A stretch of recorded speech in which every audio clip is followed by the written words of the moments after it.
स्वागत है दोस्तों आपका क्रीपी फ्राइडे की एक और वीडियो में। आज की कहानी हमें हमारे एक लिसनर ने भेजी है, जो मैं आपको उन्हीं के ज़बानी सुनाता हूँ।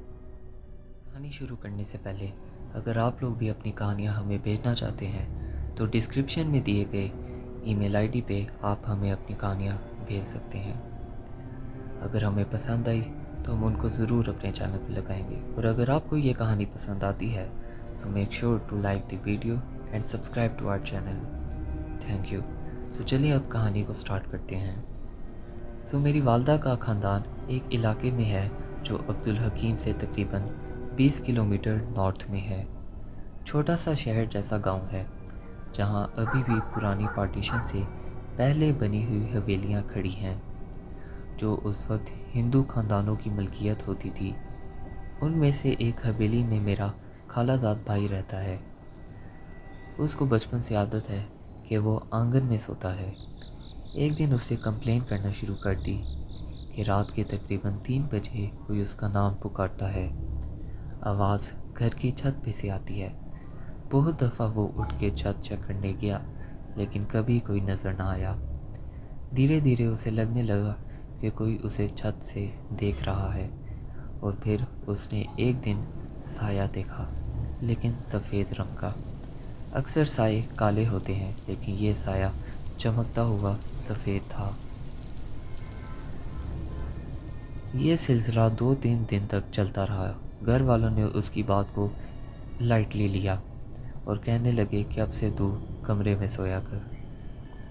गांव में अलमारी की जगह लोहे का ट्रंक होता है जिसमें लोग अपना सामान रखते हैं। उस रात उसने कमरे में चारपाई बिछाई और सो गया, मगर जब रात के 3 बजे उसकी आंख खुली तो उसने एक तेज़ खड़क की आवाज़ सुनी, जैसे लोहे का ट्रंक खुल रहा हो। उसने देखा कि वो सफ़ेद साया ट्रंक के पास खड़ा उसे घूर रहा है। उसकी आंखों से लगता था कि वो इंसान नहीं, कुछ और है। वो डर कर चारपाई से उठा और करीब गया, लेकिन जैसे ही 2 कदम बढ़ाए वो साया आंख झपकते गायब हो गया।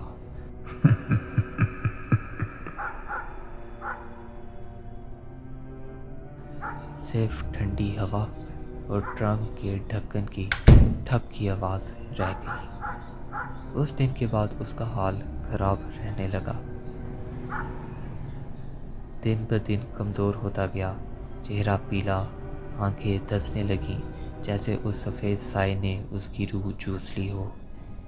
फिर एक सुबह फजर के वक्त जब वो उठकर नमाज के लिए नहीं आया तो उसके भाई देखने गए।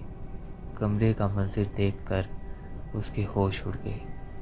मेरा खालाजाद भाई अपनी चारपाई के पास ज़मीन पर मरा हुआ पड़ा था,